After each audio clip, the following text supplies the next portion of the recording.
أعوذ بالله من الشيطان الرجيم. بسم الله الرحمن الرحيم. الحمد لله رب العالمين، بارئ الخلائق أجمعين، باعث الأنبياء والمرسلين،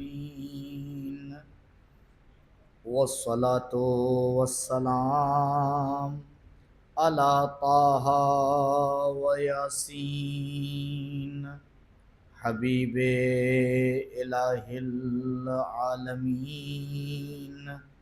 شفیع المذنبین، ابی القاسم المصطفى محمد وعلى أهل بيته الأطيبين الأطهرين المعصومين المظلومين، الذين أذهب الله عنهم الرجس وطهرهم تطهيرا.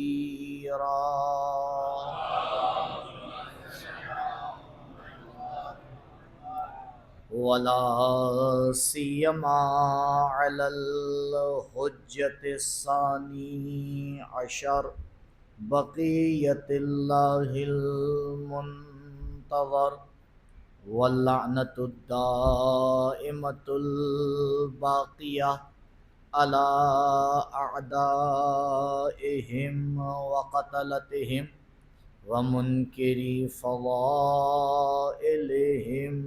أجمعين. أما بعد، فقد قال الله الحكيم في بيانه الكريم، وهو أصدق القائلين وقوله الحق. أعوذ بالله من الشيطان الرجيم. بسم الله الرحمن الرحيم. تبارك الذي بيده الملك وهو على كل شيء قدير، الذي خلق الموت والحياة ليبلوكم أيكم أحسن عملا، وهو العزيز الغفور. درود پڑھیں پر محمد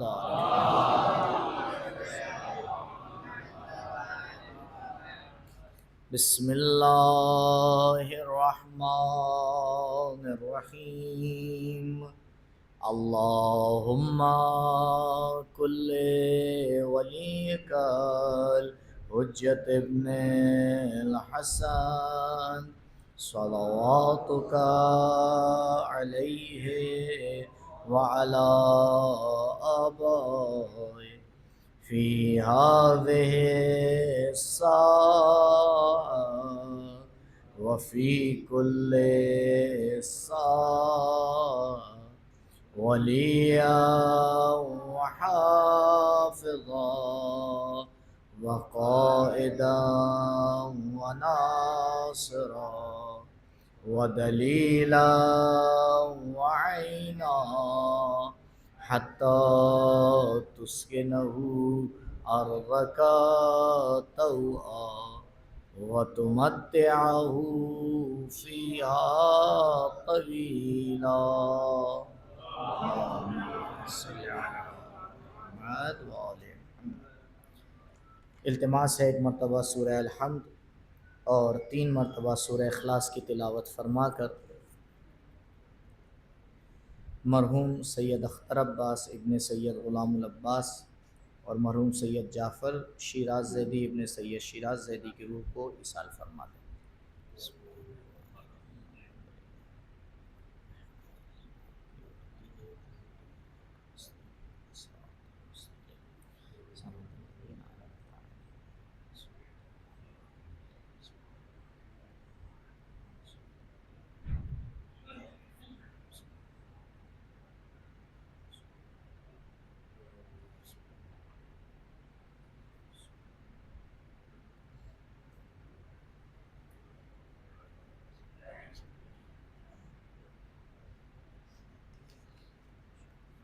ایک اعلان ہے وہ بھی سماعت فرما لیں۔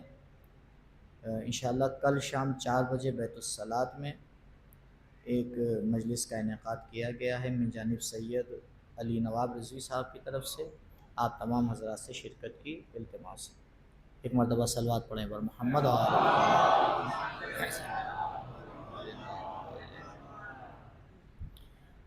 29ویں پارے کا پہلا سورہ سورہ ملک، جس میں پروردگار اپنی قدرت اور موت اور حیات کی گفتگو سے اس کی شروعات کرتا ہے۔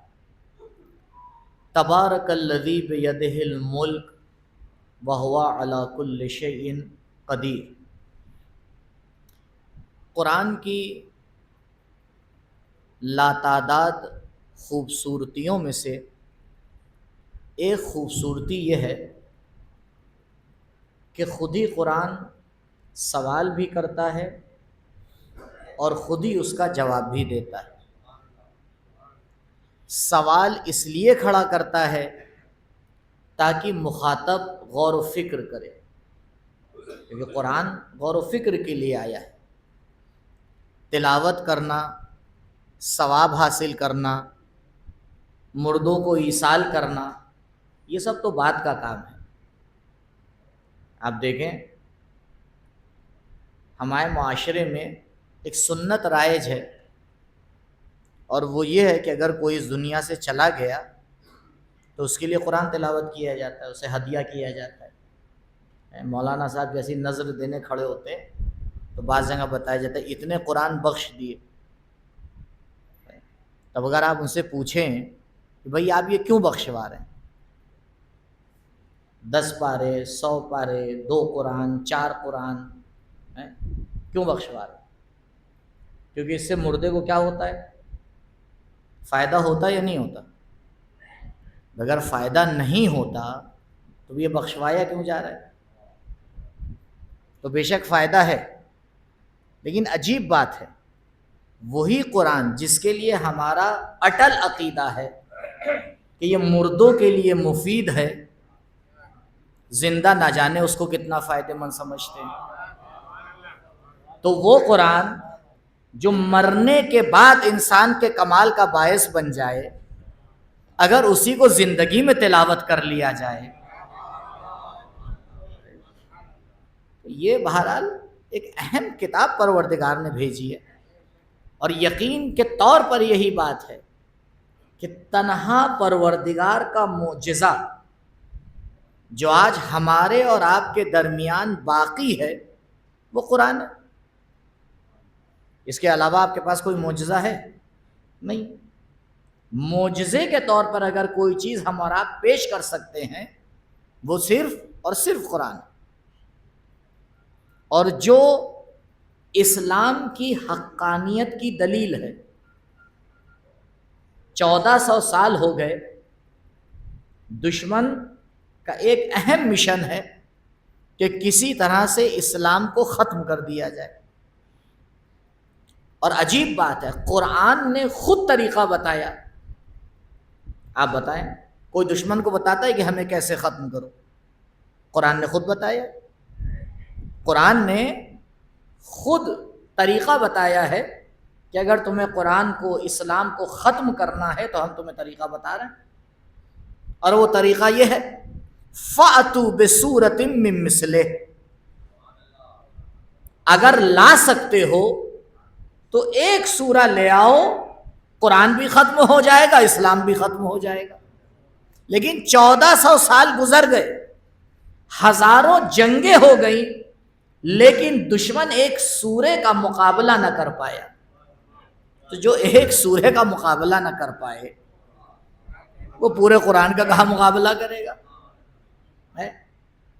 اب آج کا ذرا پڑھا لکھا زمانہ ہے، البتہ یہ خود ایک موضوع گفتگو ہے جسے علی گڑھ جیسے شہر میں چھیڑنا بڑا اچھا ہے کہ پڑھا لکھا زمانہ ہے یا نہیں، لیکن بہرحال ابھی میرا موضوع کچھ اور ہے، اس لیے اسے نہیں چھیڑوں گا، کیونکہ چھیڑنا آسان ہوتا ہے، چھوڑنا مشکل ہوتا ہے۔ خیر تو وہ تو انشاءاللہ دیکھیے کل اگر توفیق ہوئی یا پرسوں کسی وقت تو الگ سے کہ آج کل جو دنیا ہے اس میں پڑھا لکھا معاشرہ ہے یا نہیں، خود ایک بہت اہم سبجیکٹ ہے کہ جس پہ بات ہونا چاہیے کہ معاشرہ پڑھا لکھا ہے یا صرف پڑھے لکھے ہونے کا خمار ہے، یہ دونوں چیزیں الگ ہیں۔ خیر تو ایک بہرحال مجھ سے بھی کئی جوانوں نے کہا کہ دیکھیں مولانا صاحب یہ جو قرآن نے تحدی کی ہے کہ فَأْتُوا بِسُورَةٍ مِّن مِّثْلِهِ، تو اگر ہمیں عربی آتی ہوتی تو ہم بھی لکھ دیتے، تو مشکل یہ تھوڑی ہے کہ ہم قرآن کا مقابلہ نہیں کر سکتے، مشکل یہ ہے کہ ہمیں عربی نہیں آتی۔ آج دیکھیں جن کی اردو اچھی ہے، ایک شاعر ایک نظم کہتا ہے، دوسرا کہتا ہے ٹھیک ہے پڑھ لو ہماری بھی تو باری آئے گی، اور دوسرا آتا ہے تو اگر اس نے صرف داد دلوائی ہے تو جب تک پبلک کو کھڑا نہ کر لے تب تک کہ مانتا ہی نہیں ہے، تیسرا آتا ہے تو کہا قبلہ اب بتائیے اب آپ کیا کریں گے، اچھلوائیں گے پبلک کو کیا، یہی بچتا ہے۔ تو کہا اگر اردو عربی آتی ہوتی تو ہم لکھ لیتے، کہا نہیں غور فرمائیے، چلیے مان لیتے عربی نہیں آتی، عرب اپنے آپ کو پتہ ہے عرب کیوں کہتا ہے؟ عربی کا ورڈ جو نکلا ہے وہ یہاں سے نکلا ہے، کہتے ہیں اعرب الصبیو، اعرب الصبی یعنی بچے نے بولنا شروع کیا، جب بچہ گفتگو شروع کرتا ہے زبان کھلتی ہے تو اسے کہا جاتا ہے اعربا یعنی بولنا شروع کیا۔ تو عرب اپنے آپ کو عرب اس لیے کہتا ہے کیونکہ اس کا ماننا یہ ہے کہ بولنا صرف ہم کو آتا ہے، اور غیر عرب کو کیا کہتے ہیں؟ عجم۔ عجم کا معنی ہوتا ہے گونگا، عجم کا معنی ہے، ہمارے استاد مرحوم فرماتے تھے کہ اگر قرآن غیر عربی میں نازل ہوتا تو عرب کبھی ایمان نہ لاتے،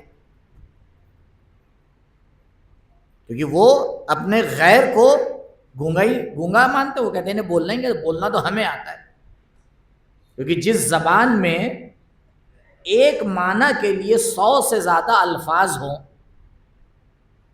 ہم اور آپ تو جس کلر کا گھوڑا ہو گھوڑا ہی تو کہیں گے، نہیں عربی میں نہیں کہتے، عربی میں ہر کا الگ الگ نام ہے۔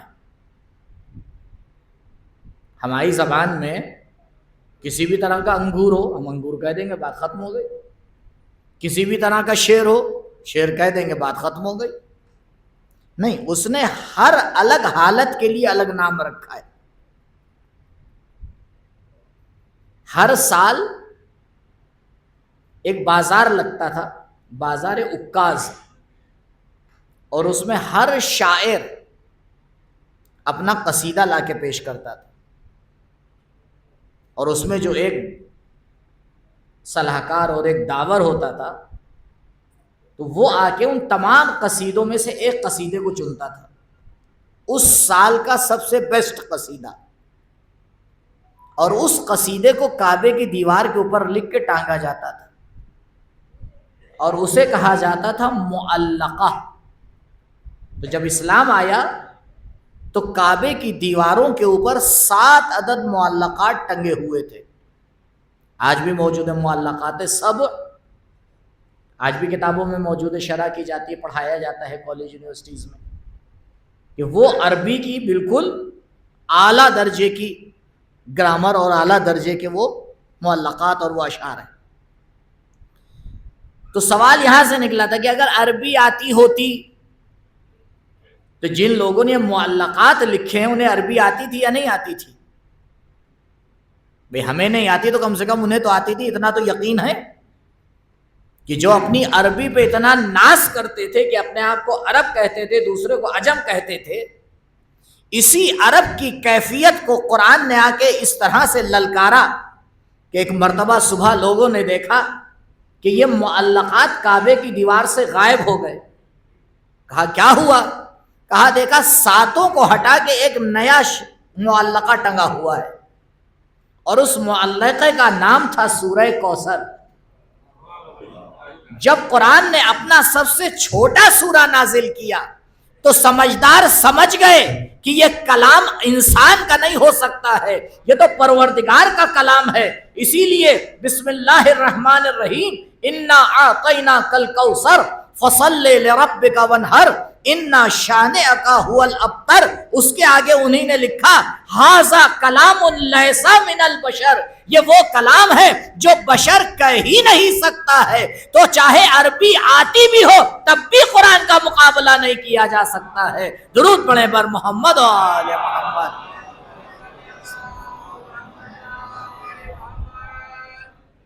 آج یہ پروردگار کی نورانی اور عالی ترین کتاب ہمارے اور آپ کے درمیان موجود ہے۔ ہر سبجیکٹ پہ ریسرچ ہوتی ہے سوائے قرآن کی۔ آپ بتائیں ہمارے تعلیمی اداروں میں کتنا وقت قرآن کو دیا جاتا ہے؟ میں ان لوگوں کی بات ہی نہیں کر رہا ہوں کہ جن کا کوئی رابطہ ہے ہی نہیں پڑھائی لکھائی سے، بھیا جس کا ہے ہی نہیں اس کا کیا کہنا۔ لیکن مسئلہ وہاں ہے جہاں رابطہ ہے، جہاں انسان یہ سمجھتا ہے کہ فلاں صاحب نے اگر ایک آرٹیکل لکھ دیا اور لکھ دیا فلاں پروفیسر نے لکھا ہے، تو قبلہ یہ اس کا کلام ہے جس نے یہ پروفیسر کو خلق کیا ہے۔ جہاں دنیا کی الگ الگ چیزوں پہ ریسرچ ہوتی ہے اور انسان کو تعجب ہوتا ہے کہ عجب کائنات ہے، عجب چیزیں خلق ہوئی ہیں، تو پتہ یہ چلنا چاہیے جس خالق نے اس کائنات کو خلق کیا ہے یہ اسی کا کلام ہے۔ اور ایک بہت بڑا مسئلہ مسلمانوں کے ساتھ یہی ہے کہ قرآن جیسی نایاب کتاب جس قوم کے پاس موجود ہو اور وہ قوم کسی اور کی محتاج ہو جائے تو تعجب کی بات ہے۔ سید الساجدین امام زین العابدین علیہ السلام مولا فرماتے ہیں کہ اگر مشرق اور مغرب کے درمیان کوئی نہ ہو، میں اکیلا ہوں، تو مجھے کسی کا بھی کوئی خوف نہیں ہے، ایک شرط کے ساتھ، کسی کا مجھے کوئی خوف نہیں ہے۔ کب؟ والقرآن معی، جب تک قرآن میرے ساتھ ہے۔ اگر قرآن میرے پاس ہے تو دنیا میں کوئی نہ ہو مجھے کسی کا خوف نہیں۔ کیوں؟ کیونکہ قرآن کا مطلب یہ ہے کہ جب مجھے پروردگار سے گفتگو کرنا ہوگی میں قرآن کے ذریعے سے اس سے لو لگا لوں گا، اور جس کے پاس پروردگار موجود ہو، کائنات میں کوئی ہو نہ ہو، وہ کبھی تنہا ہو ہی نہیں سکتا ہے۔ تنہا تو وہ ہوتا ہے جو جم کے درمیان میں ہو لیکن خدا سے دور ہوا کرتا ہے۔ درود پڑھے بر محمد و آل محمد۔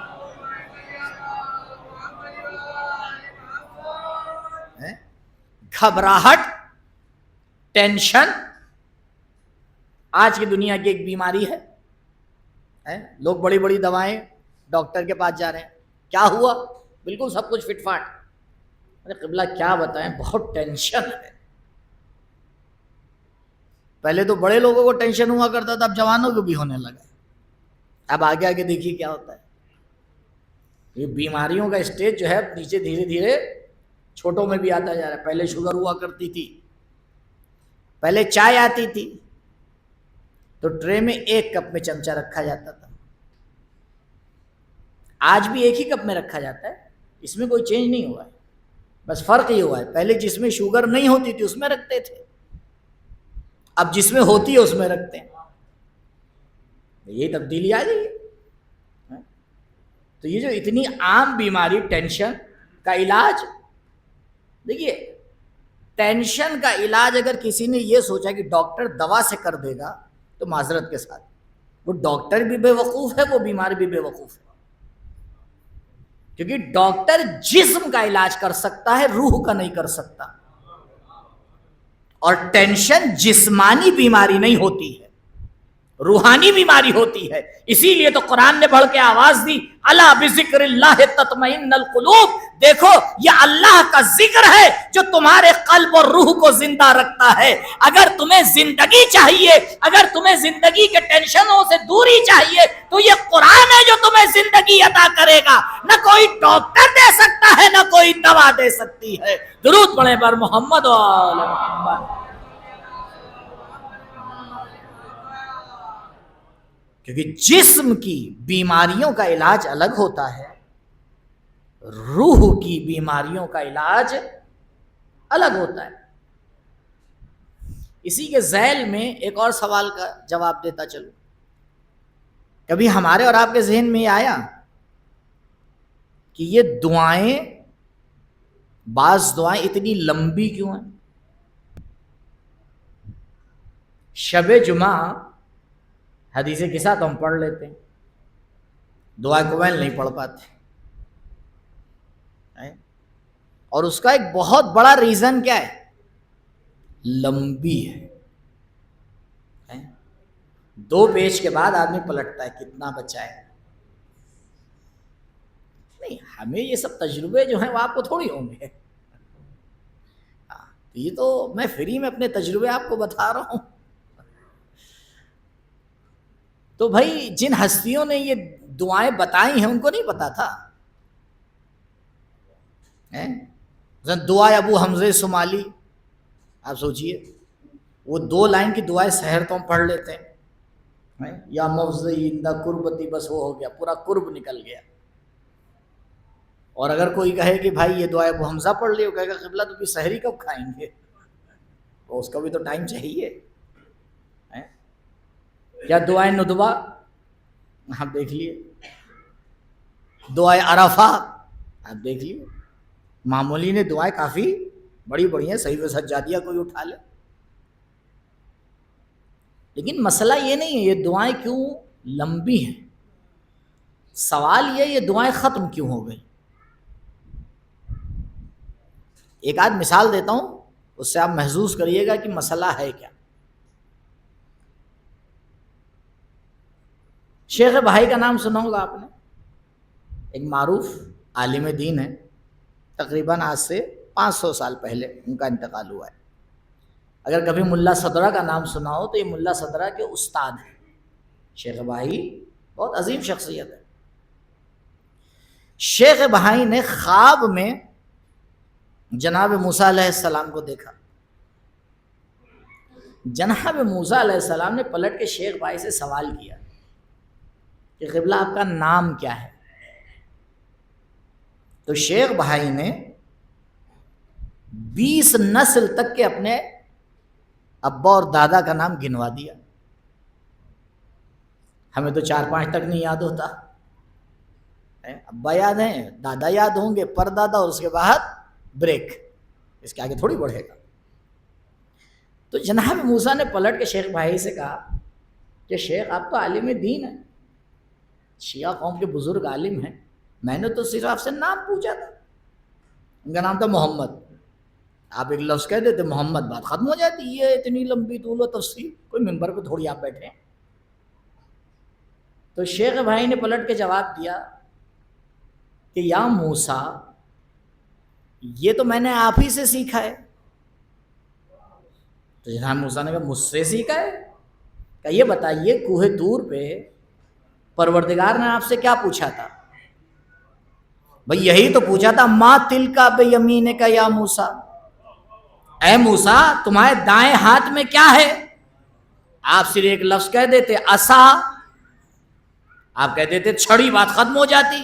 آپ نے فرمایا ہیا عصایا اتوکل علیہا احش بہا غنمی ولی فیہا معارب اخری۔ تو اگر آپ تفصیل دے سکتے ہیں تو ہم بھی دے سکتے ہیں، لیکن یہ ابھی سوال کا جواب نہیں ہوا۔ بھائی ابھی تو اب تو دونوں سے سوال ہے، شیخ بھائی سے بھی سوال ہے، جناب موسیٰ پہ سے بھی سوال ہے، اور پہلے تو جناب موسیٰ سے سوال ہے۔ اگر جناب موسیٰ کے جواب میں کوئی خوبصورتی نہ ہوتی تو کبھی قرآن اسے اپنے دامن میں جگہ نہ دیتا، کیونکہ قرآن کتاب ہدایت ہے، کہانیوں کی کتاب نہیں ہے۔ وہ بھی جناب موسیٰ کی نعوذ باللہ فضول بات کیوں لا کے قرآن جگہ دے رہا ہے؟ یہ میں نے اپنی طرف سے تھوڑی آیات قرآن پڑھی ہیں، نہیں، قرآن ایک خوبصورت بات کی طرف اشارہ کرنا چاہ رہا ہے۔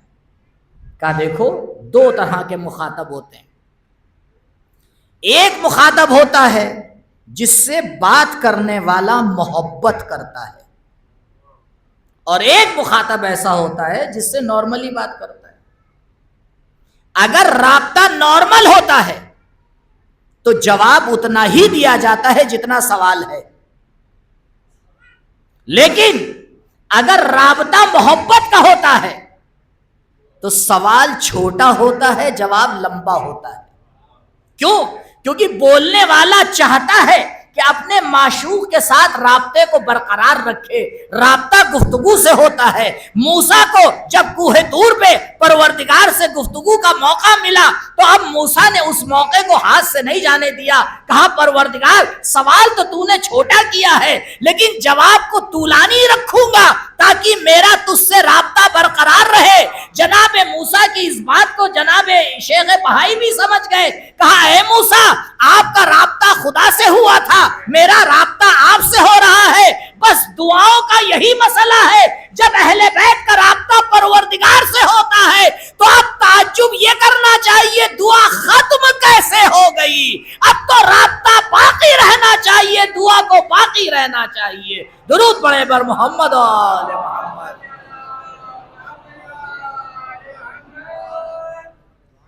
غور فرمایا آپ نے، یہ دعائیں پروردگار سے رابطے کو آ کے بیان کر رہی ہے۔ اس لیے جب آپ دیکھیں انسان مجبور ہوتا ہے دعا کے لیے، کوئی مشکل پیش آ گئی، آئے گا امام بارگاہ کے سامنے کھڑا ہو جائے گا علم پکڑ کے، تو بس آگے یہ کہے گا یہ مشکل ہے، جتنی اسٹائل آتی ہوگی اتنے اسٹائل میں کہے گا۔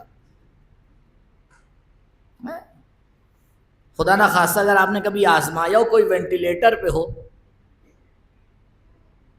اور پھر دیکھیے دعا کا اسٹائل بدل جاتا ہے، اللہ میاں بچا لے، اچھا ٹھیک ہے کہہ دیا، اللہ میاں شفا دے دے، ارے تو یہ وہی تو ہے، اللہ میاں عمر دراز کر دے، ارے بھیا وہی تو ہے، اللہ میاں سایہ بچوں کے سر پہ باقی رکھ، ارے بھیا وہی تو ہے۔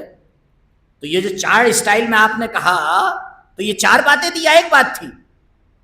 ایک ہی بات تو تھی، تو یہ چار اسٹائل میں کیوں کہا جا رہا ہے؟ کہا نہیں، اب رابطہ بنانا ہے، اب رابطہ بنانا ہے۔ تو جب انسان رابطہ برقرار رکھنا چاہتا ہے تو پھر کلام کو طولانی کرتا ہے۔ تو سمجھنا چاہیے اہل بیت سے بہتر کون خدا سے رابطہ بنا سکتا ہے۔ کہا دیکھو اگر اہل بیت کے ذریعے سے تمہیں خدا سے رابطہ بنانا ہے تو پھر ان دعاؤں کا سہارا لینا پڑے گا جو اہل بیت کی زبان پہ جاری ہوئی ہے، ان چیزوں کا سہارا نہ لینا جو عام انسانوں نے بنائی ہے۔ عام انسان کا کلام عام ہوتا ہے، اہل بیت کا کلام قرآن کا ہم وزن ہوتا ہے۔ درود پڑھے بر محمد و آل محمد۔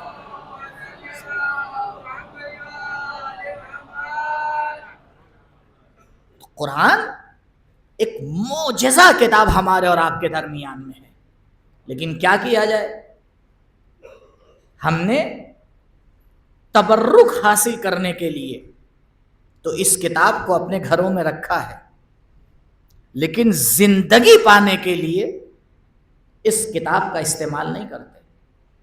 تو قرآن کہہ رہا ہے یحییٰ بہ الموتیٰ وَکُلِّمَ بہ الناس، یہ کتاب وہ کتاب ہے کہ جس کے ذریعے سے مردوں کو زندہ کیا جا سکتا ہے، لیکن انسان توجہ نہیں دیتا۔ بہرحال اب جو آیات آپ کے سامنے تلاوت کی چند منٹ، تبارک الذی بیدہ الملک، بابرکت ہے وہ ذات کہ جس کے ہاتھ میں ملک ہے. دو تعبیریں ہیں قرآن میں، ایک ہے ملک کی، ایک ہے ملکوت کی. کہیں کہیں پہ قرآن کہتا ہے وَنُرِي ابراہیم ملکوت السماوات والارض، ہم نے ابراہیم کو آسمان اور زمین کے ملکوت کا مشاہدہ کرایا. اور ایک دفعہ قرآن کہتا ہے ملک. یہ دونوں تعبیریں الگ الگ ہیں. ملک کہتے ہیں مخلوقات کے ظاہری چہرے کو، اور ملکوت کہا جاتا ہے مخلوقات کے باطنی چہرے کو. تو ظاہر تو انسان دیکھ سکتا ہے، لیکن اگر باطن کو دیکھنا ہے تو پھر مدد پروردگار چاہیے. اسی لیے پروردگار نے کہا جناب ابراہیم کے بارے میں کہ ہم نے ابراہیم کو ملکوت دکھایا. عام انسان ملک دیکھ سکتا ہے، ملکوت ہر کوئی نہیں دیکھ سکتا ہے، کیونکہ ملکوت تو وہ باطن مخلوقات ہے کہ جس تک پہنچنا ہر ایک کے بس کی بات نہیں ہے. اور ابھی اس سورے میں پروردگار ملک کا ذکر کر رہا ہے. تبارک الذی، بابرکت ہے وہ ذات کہ جس کے ہاتھ میں تمام کائنات کا ملک ہے. کیونکہ انسان ظاہر کو سمجھتا ہے تو پروردگار نے ظاہر سے ہی آ کے فیصلہ سنا دیا. پروردگار کیا دلیل ہے اس بات کی کہ تیرے ہاتھ میں ملک ہے؟ بھئی کوئی دلیل ہونا چاہیے. تبارک الذی بیدہ الملک کا اس کی دلیل یہ ہے وَهُوَ عَلَى كُلِّ شَيْءٍ قَدِيرٌ، کیونکہ پروردگار ہر شے پر قادر ہے. جو ہر شے پر قادر ہوگا اسی کے ہاتھ میں تو ملک ہوگا. آپ نے غور فرمایا، پہلی آیت سوال، دوسری آیت اس کا جواب. کا پروردگار یہ کیسے سمجھ میں آئے گا کہ تو ہر شے پر قادر ہے؟ تو اگر یہ سمجھنا ہے تو بتاتا ہوں، الذی خلق الموت والحیات، جو موت و حیات کو خلق کر دے وہی تو ہر شے پہ قادر ہوگا. بھئی سب سے عجوبہ چیز کیا ہے؟ کائنات کی موت اور حیاتی تو ہے. تو اگر پروردگار موت اور حیات کو خلق کر سکتا ہے تو پوری کائنات کو خلق کر سکتا ہے. جو پوری کائنات کو خلق کر سکتا ہے وہ مالک بھی ہوتا ہے، قادر بھی ہوتا ہے. الذی خلق الموت والحیات. پھر دوبارہ سوال ہو گیا، پروردگار یہ موت و حیات کو تو نے کیوں خلق کیا؟ قال لیبلوکم ایکم احسن عملا، تاکہ ہم موت اور حیات کے ذریعے اس بات کی خبر دیں کہ تمہارے درمیان بہترین عمل کس کا ہے. لیبلوکم ایکم احسن عملا.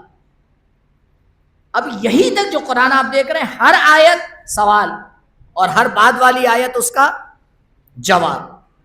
لیکن ایک سوال اسی آیت میں آپ کی خدمت میں پیش کروں. دیکھیے قرآن عرض کیا معجزہ ہے، لیکن یہ نہ سمجھے ہم کہ پوری ایک کتاب معجزہ ہے. نہیں، اس کی ہر صورت بھی معجزہ ہے. ہر صورت میں موجود آیات بھی معجزہ ہے. آیات کی ترتیب بھی معجزہ ہے. یہ کوئی نہ سوچے کہ نبی اس دنیا سے چلے گئے بعد میں قرآن کو جمع کیا گیا. جی نہیں. آپ بتائیں نبی یہ فرما رہے ہیں یا نہیں فرما رہے ہیں؟ انی تارک فیکم الثقلین کتاب اللہ و ترتی اہل بیتی، میں تمہارے درمیان دو چیزیں چھوڑ کے جا رہا ہوں، ایک قرآن اور دوسرے اہل بیت. تو جب تک قرآن پورا ہوا نہیں تھا تو چھوڑ کے کیسے جا رہے ہیں؟ اس کا مطلب قرآن نبی کے زمانے میں پورا ہو چکا تھا. یہ زبردستی کچھ لوگ کریڈٹ اپنے نام پہ لینا چاہتے ہیں کہ ان کے زمانے میں جمع کیا گیا. قبلہ جہاں انسان ایک حرف ادھر سے ادھر نہ کر پائے تو غیر معصوم جمع کہاں سے کر پائے گا؟ یہ تو معصوم کی ذمہ داری ہے. اسی لیے مولا نے فرمایا جب تک پورے قرآن کو ایک جگہ لکھ نہیں لوں گا نہ ردا اڑوں گا سوائے نماز کے، نہ خلافت کے لیے باہر نکلوں گا. اگر علی کو قرآن کی حفاظت کی فکر نہ ہوتی تو دنیا میں کس میں دم تھا کہ سقیفہ میں جا کے علی سے خلافت کو لے لیتے. درود پڑھیں پر محمد و آل محمد.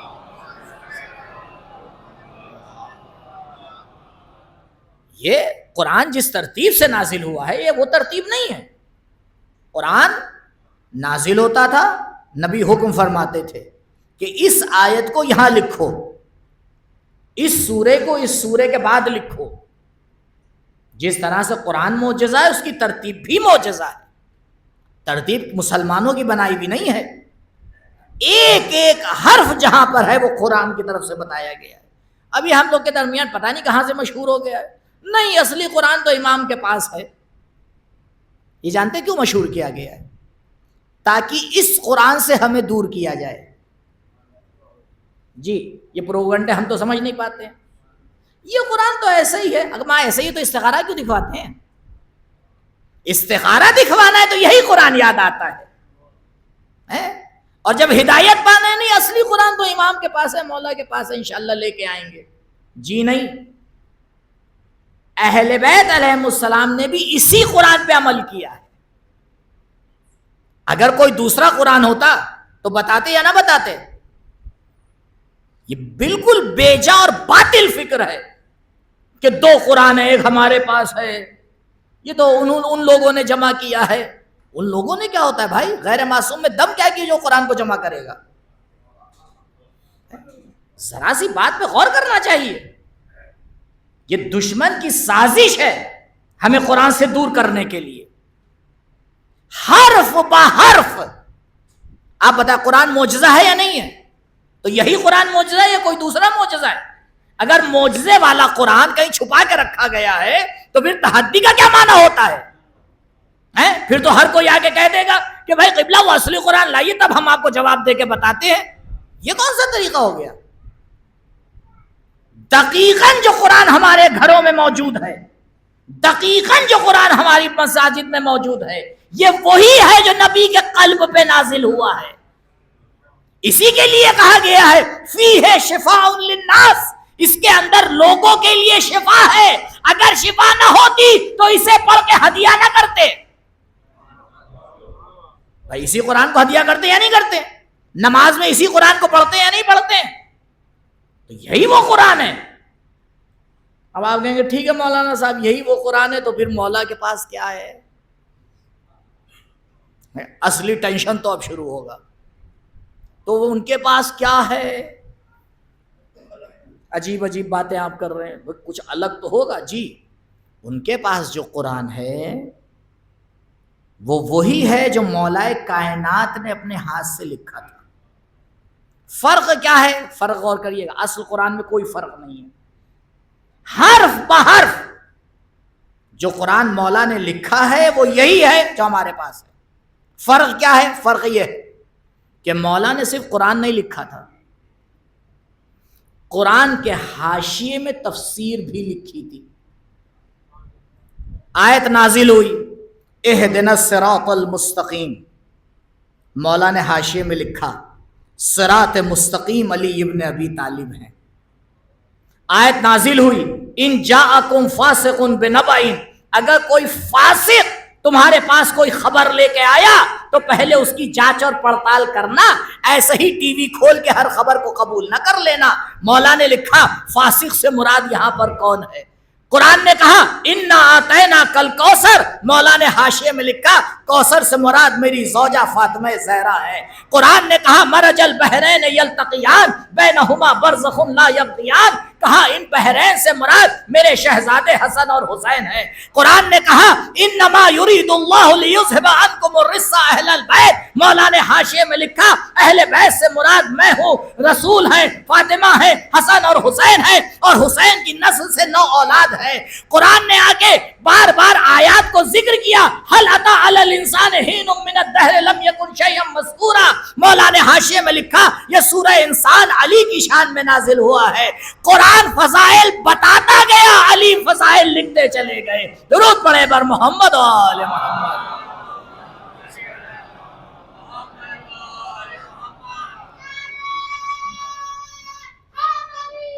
یا علی اللہم صلی علی محمد. اب آپ ذرا غور فرمائیے، اگر یہ قرآن مسلمان مان لیتے تو سب کی پول کھل جاتی. اس لیے اس قرآن کو نہیں مانا. جب مولا اس قرآن کو لے کے آئے اور مسلمانوں کے درمیان پیش کیا اور انہی نے دیکھا ارے اس میں تو حق کا حق اور باطل کا باطل بالکل سب کلیئر موجود ہے، تو کہا نہیں اس قرآن کو تو نہیں لیں گے. تو مولا اپنے ساتھ لے گئے، کہا اب جب میرے آخری فرزند کا ظہور ہوگا تب تم اسے دیکھ پاؤ گے.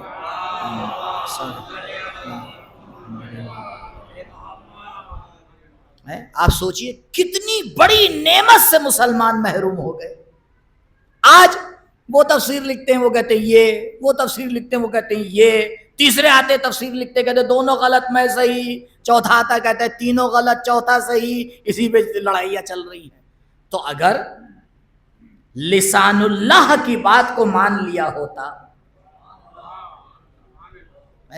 تو آج مسلمانوں میں اختلاف نہ ہوتا. تو قرآن کی ترتیب بھی وہی ترتیب ہے ہمارے پاس جو موجود ہے، جو اصل میں موجود ہے. فرق یہ ہے، اور یہ فرق چھوٹا فرق نہیں ہے، لیکن اصل قرآن میں فرق نہیں ہے، ہو ہی نہیں سکتا. قرآن جب ہم کہتے ہیں معجزہ ہے تو کون اسے چینج کر سکتا ہے؟ اگر چینج ہو جائے تو بھی معجزہ کیسا؟ غور کرنا چاہیے. اب دوسرے لوگ سناتے رہتے ہیں، ہم بھی بیٹھ کے سنتے رہتے ہیں، ہاں فلاں نے قرآن جمع کیا، ارے کتنا عظیم کام کر دیا. اگر قرآن کو جمع ہی کرنا آتا تو پتہ ہوتا حق کس کے پاس ہے، باطل کون ہے. قرآن کو انسان سمجھ جائے اور علی کے حق کو نہ سمجھ پائے، یہ کون سی بات ہے؟ ممکن ہی دوسرا ایک دوسرے سے الگ کہاں ہے. اب اسی ترتیب پہ آپ سے مجھے بات کرنا ہے، بس اس ترتیب کو سمجھانا تھا، کیونکہ قرآن نے ایک ترتیب دی ہے. الذی، وہ پروردگار کہ جس نے خلق الموت والحیات، جس نے خلق کیا کسے؟ موت کو بھی اور حیات کو بھی. موت خلق کی جاتی ہے تو کم سے کم اتنا سمجھ لینا چاہیے کہ موت نیستی کا نام نہیں ہے. اگر موت نیستی کا نام ہوتا تو پروردگار یہ نہ کہتا خلق الموت، موت کو خلق کیا، کیونکہ نیستی کو خلق نہیں کیا جاتا ہے، ہستی کو خلق کیا جاتا ہے. خلقت کا تعلق ہونے سے ہوتا ہے، نہ ہونے سے نہیں ہوتا. اگر آپ سے میں پوچھوں قبلہ نہیں پیسے آپ نے کتنے کمائے؟ نہیں پیسے. مولانا پیسے کمائے جاتے ہیں، یہ نہیں پیسے کیا ہوتا ہے؟ تو پیسے کا ہونا ہوتا ہے. اچھا کتنے پیسے نہیں ہیں آپ کے پاس ذرا بتائیے، کتنے نہیں ہیں؟ نہیں ہے کو کوئی حساب تھوڑی ہوتا ہے، نیستی کا کوئی حساب تھوڑی ہوتا ہے، حساب تو ہستی کا ہوتا ہے. اب پروردگار اگر یہ کہہ رہا ہے خلق الموت، اللہ نے موت کو خلق کیا ہے، اس کا مطلب یہ موت ہستی کا نام ہے، ہم نے اس کو نیستی بنا دیا ہے. ہم آ کے کہتے ہیں مر گئے چلے گئے، جی ہمارے درمیان سے گیا ہے، مٹا نہیں ہے، باقی ہے. اگر مٹ گیا ہوتا تو نہ حساب ہوتا نہ کتاب ہوتا. یہ حساب اور کتاب بتا رہا ہے جگہ بدلی ہے، حقیقت نہیں بدلی ہے. درود پڑھے پر محمد.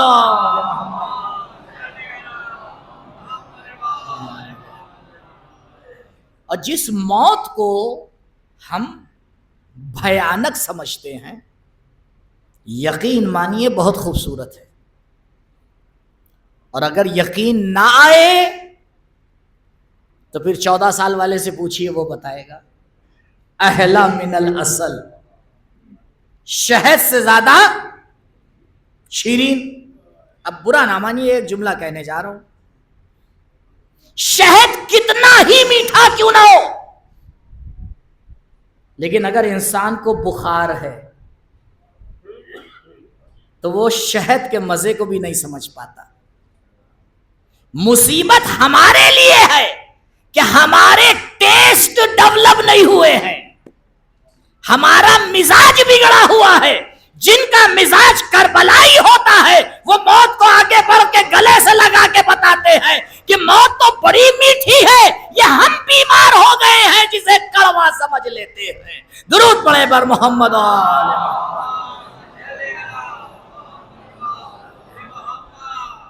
الموت قنطرۃ، مولا فرماتے ہیں موت ایک پل کا نام ہے، اور یقین مانیے مرنے کے بعد انسان طاقتور ہوتا ہے۔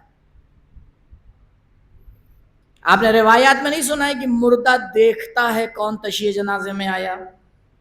بہت سے لوگ تو اسی ڈر سے آتے ہیں، بھیا چلیے دیکھ رہے ہوں گے۔ اچھا اس دنیا میں دیکھ رہے تو نہیں ڈر رہے تھے، وہاں سے دیکھ رہے ہیں تو بڑا ڈر لگ رہا ہے۔ دیکھ رہے ہیں آوے کا آوا الٹا ہے معاشرے کا۔ اچھا یہ بتائیے جب مردے کو دفن کر دیتے ہیں تو تلقین پڑھتے ہیں، ہاں پڑھیے گا،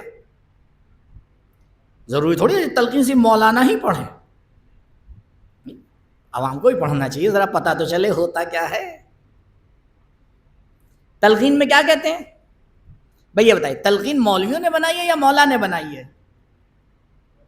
مولا ہی نے تو بتائی ہے، تو مولا نے تو غلط نہیں بتایا ہوگا۔ مولا کہتے ہیں تلقین میں کیا کہو؟ اسما، اسما کا ترجمہ ہوتا ہے سن، افہم یعنی کیا؟ سمجھ۔ اگر یہ مردہ ہے تو آپ سنا کسے رہے ہیں؟ یہ مردہ ہے تو آپ سمجھا کسے رہے ہیں؟ اما آدمی پتھر سے کہتا ہے سن سمجھ، اگر پتھر سے آپ کہیے سن اور سمجھ تو لوگ آپ ہی کو لے جا کے نور منزل میں داخلہ دیں گے، پتھر کو کچھ نہیں کہیں گے۔ اب کیا کیا جائے، کچھ جوان سمجھ ہی نہیں پائیں گے نور منزل کون سا ہاسپٹل ہے؟ یہ بھی ایک ہاسپٹل ہوتا ہے قبلہ ہے؟ تو یہ جو ہم مردے سے کہہ رہے ہیں قبلہ، یہ ہمارے لیے مردہ ہے، نہیں تو ہم سے زیادہ یہ زندہ ہے، کیونکہ یہ اس وقت بہت کچھ سمجھ رہا ہے جو ہم نہیں سمجھ پا رہے ہیں۔ اب یہ سمجھ رہا ہے کہ اس نے دنیا میں کیا کیا ہے، اب یہ سمجھ رہا ہے کہ کہاں اس نے ظلم کیا ہے، اب یہ سمجھ رہا ہے کہاں اس نے اللہ کی اطاعت کی ہے، تو یہ تو سمجھ رہا ہے، ہم آج تک نہ سمجھ پا رہے ہیں۔ تو سمجھدار وہ ہے نہ کہ ہم، سمجھدار وہ ہے۔ جب روایت کہہ رہی ہے اسما اور افہم کا مطلب یہ ہے، اسما اور افہم سن اور سمجھ۔ اب آپ بتائیں تو یہ مرنے کے بعد طاقتور ہوا یا نہیں؟ اگر زندگی میں ہم اس کے کان بند کر دیتے تو سنتا، اگر زندگی میں اس کی عقل چلی جاتی تو یہ سمجھتا، اگر زندگی میں اس کی آنکھیں لے لیتے تو یہ دیکھتا؟ جی نہیں، مرنا انسان کو طاقت دیتا ہے، بغیر آنکھوں کے دیکھ رہا ہوتا ہے، بغیر کانوں کے سن رہا ہوتا ہے، بغیر عقل کے سمجھ رہا ہوتا ہے۔ موت انسان کو ترقی دیتی ہے، تنزلی نہیں دیتی ہے، یہ حقیقت موت ہے۔ اسی لیے تو کیوں شہید آگے بڑھ کے موت کو گلے لگاتا ہے، کیونکہ وہ جانتا ہے کہ مرنے کے بعد اس میں ترقی آنے والی ہے، ترقی آنے والی ہے۔ عام انسان اس بات کو نہیں سمجھ پاتا ہے، اس لیے موت سے بھاگتا ہے۔ جیسے آپ دیکھ لیں، یہ بتائیے اگر اللہ نے کسی کو پاگل پیدا کیا، کئی رکعت نماز اس پہ واجب ہے؟ یقین ہے آپ کو؟ مشکل تو یہ ہوتی ہے میں جب آپ سے پوچھتا ہوں تو کیونکہ وہ بات آپ ہی کی طرف پلٹ کے جائے گی، اس لیے پہلے آپ سے تصدیق کرواتا ہوں کہ بات میں یہ نہ کہ نہیں ہم نے تو نہیں کہا۔ تو پاگل پہ نماز واجب ہے نہیں؟ تو سیدھی سیدھی بات ہے قبلہ، دین عقل مندوں کے لیے ہے، پاگلوں کے لیے نہیں۔ سمجھدار ہی تو نماز پڑھتا ہے، جس کے پاس عقل ہوتی ہے اسی پہ تو نماز واجب ہوتی ہے۔ تو اب اگر کوئی عبادت سے بھاگے تو آپ سمجھ جائیے یہ سب سے بڑا بے وقوف ہے، اور اگر کوئی سید ساجدین کی طرح عبادت کو گلے سے لگا دے، اس کا مطلب یہ ہے یہ سب سے بڑا سمجھدار ہے، کیونکہ سمجھدار ہی خدا کے آگے جھکتا ہے، فرعون اور نمرود نہیں جھکا کرتے ہیں۔ درود پڑھے پر محمد و آل محمد۔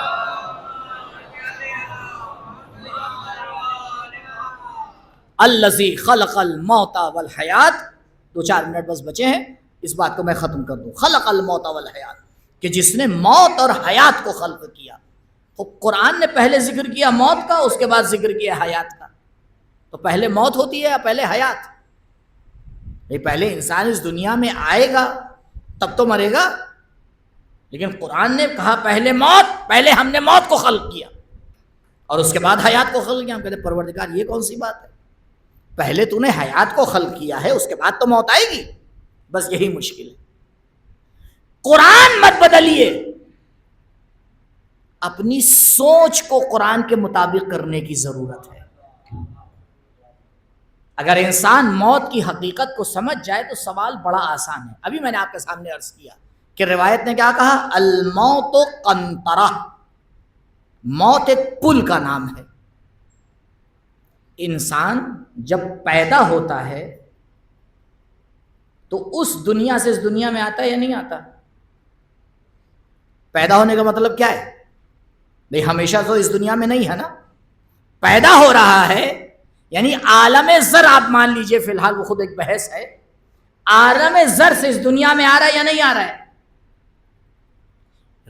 آیت اسے موت کہہ رہی ہے کہ دیکھو تم زندہ بعد میں ہوتے ہو، موت پہلے آتی ہے.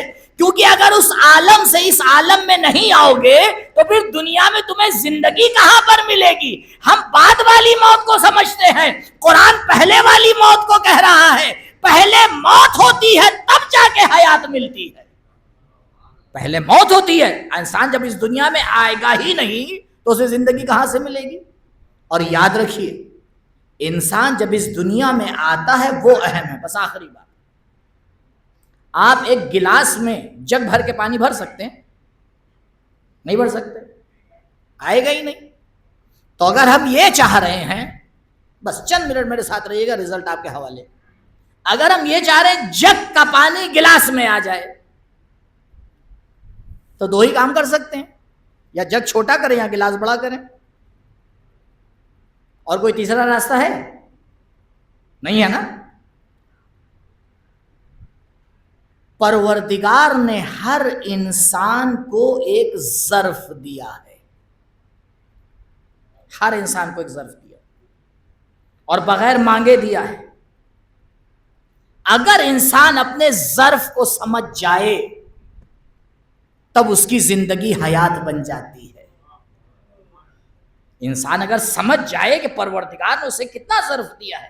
آپ دیکھیں عام حالات میں ہم محنت نہیں کرتے ہیں، لیکن جیسے مشکل پڑتی ہے لمبی لمبی محنت کرنے لگتے ہیں. اس کا مطلب یہ ہے محنت کی صلاحیت تو ہے لیکن بغیر مصیبت پڑے نہیں کرنے والے ہیں. تو اس کا مطلب یہ ہے مصیبت بھی نعمت ہے. اگر مصیبت نہ آئے تو استعداد نکھر کے نہیں آتی ہے. درود پڑھے بر محمد و آل محمد. مشکلات انسان کی صلاحیتوں کو ابھارتی ہیں. اور یہ جو آج کل کی زندگی ہو گئی ہے بغیر اے سی کے چل نہیں سکتے، اس میں کبھی استعداد نہیں نکھرنے والی قبلہ. کیونکہ وہاں آدھا ہی گھنٹہ مطالعہ ہو پاتا ہے، آدھا گھنٹہ بھی تو میں بہت ہی خوش فہمی کی بات کر رہا ہوں. پروردگار نے روایت الجنت حفت بالمکارہ، پروردگار نے جنت کو سختیوں میں رکھا ہے. انسان سختیوں میں آگے بڑھتا ہے. اگر جنت بغیر سختیوں کے حاصل ہو رہی ہوتی تو کبھی کربلا کا مارکا نہ ہوتا. یہ کربلا کا مارکا ہمیں بتاتا ہے کہ دیکھو کس طرح سے حق کے ساتھ رہ کر باطل کو پست کر کے پروردگار کی مرضی کو حاصل کیا جاتا ہے. کربلا صرف رونے کے لیے نہیں ہے. رونا تو کربلا کا ایک اثر ہے، حقیقت کربلا تھوڑی ہے. حقیقت کربلا تو وہ جلوہ ہے جسے جناب زینب سلام اللہ علیہا نے ایک جملے میں بیان کر دیا، ما رأیت الا جمیلا. زینب نے تو خوبصورتی کے علاوہ کچھ اور دیکھا ہی نہیں. یہ وہی بہن ہے جو تلہ زینبیہ پہ آواز دے رہی ہے، یبنا عمر سعد اتنظر و یقتل ابو عبداللہ. اے پسر سعد تو دیکھ رہا ہے اور میرا ماجایا ذبح کیا جا رہا ہے. ہاں ازادار و مقتل لکھتا ہے کہ جب حسین متوجہ ہوئے اور دیکھا زینب خیمے سے باہر آ گئی ہے تو ایک مرتبہ حسین نے اپنی کوہنیوں کا سہارا لیا، اپنے سر کو بلند کیا اور آنکھوں سے اشارہ کیا، زینب ابھی حسین زندہ ہے، خیمے میں واپس چلی جاؤ۔ اللہ اکبر۔ وقت شہادت حسین کو اتنا بھی برداشت نہ تھا کہ زینب پردے میں بھی خیمے سے باہر آ جائے۔ اللہ اکبر۔ شہادت حسین کے بعد کس طرح سے حسین نے صبر کیا ہوگا، اسی لیے جب آخری خیمے میں آگ لگی، زینب آگے بڑھی، بیٹا سید سجاد، ارے بس اتنا بتا دو کہ ہم خیمے میں جل جائے یا ایسا ہی باہر نکل آئے۔ اس کا مطلب یہ ہے کہ زینب کے لیے بے پردہ نکلنا اور خیمے میں جل جانا برابر ہے۔ کتنا حجاب کی تاکید ہے زینب کے بیان میں۔ سید سجاد ایک جملہ کہتے ہیں، پھوپھی اماں آپ تو خود عالمہ ہے، جان کا بچانا واجب ہے۔ سید سجاد، ارے زینب کو کیوں واجب ہے جان بچائے؟ شاید مولا آواز دے، اگر پھوپھی نہ بچی امامت کو کون بچائے گا؟ سید سجاد کو شام کیسے لے کے جائیں گے؟ آزاداروں، حسین نے آنکھوں سے اشارہ کیا، بہن خیمے میں واپس چلی جاؤ۔ مقتل لکھتا ہے، زینب نے خیمے میں قدم رکھا، کربلا کی زمین کو لرزایا، فرات کا پانی نیزوں اچھلا۔ سید سجاد، بیٹا ذرا دیکھو کیا ہو رہا ہے۔ پھوپھی اماں، خیمے کا پردہ ہٹائیے، خیمے کا پردہ ہٹا۔ السلام علیکہ یا ابا عبداللہ۔ پھوپھی اماں، ہم یتیم ہو گئے، حسین شہید کر دیے گئے۔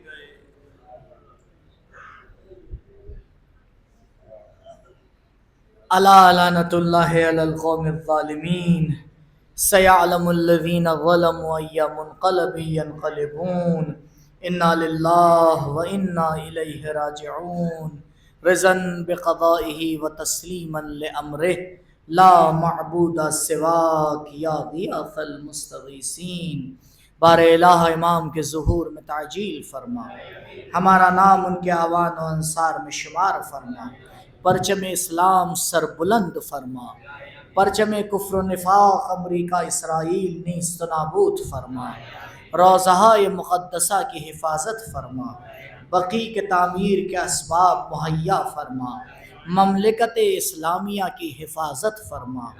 پروردگار، علماء اعلام کا سایہ ہمارے سروں پہ باقی رکھ، رہبر معظم آیت اللہ العظمیٰ خامنئی کی حفاظت فرما۔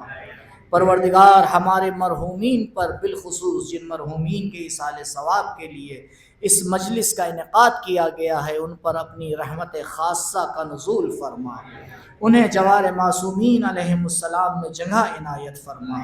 پروردگار، ہمارے بیماروں کو شفائے عاجل و کامل عنایت فرما۔ پروردگار، ہمارے گناہوں کی بخشش فرما، ہماری دعاؤں کو، عزاداری کو اپنی بارگاہ میں قبول فرما۔ پروردگار، محبت اہل بیت، عزاداری سید الشہداء تا قیامت ہماری نسلوں میں باقی رکھ۔ پروردگار، جب اس دنیا سے جائیں، ایک ہاتھ میں قرآن، دوسرے میں دامن اہل بیت ہو۔ بار الہ، ہماری پہلی اور آخری دعا تیری بارگاہ میں یہی ہے، امام کے ظہور میں تعجیل فرما، ہمارا نام ان کے اعوان و انصار میں شمار فرما۔ ربنا تقبل منا انکا انت السمیع العلیم۔ ماتم حسین۔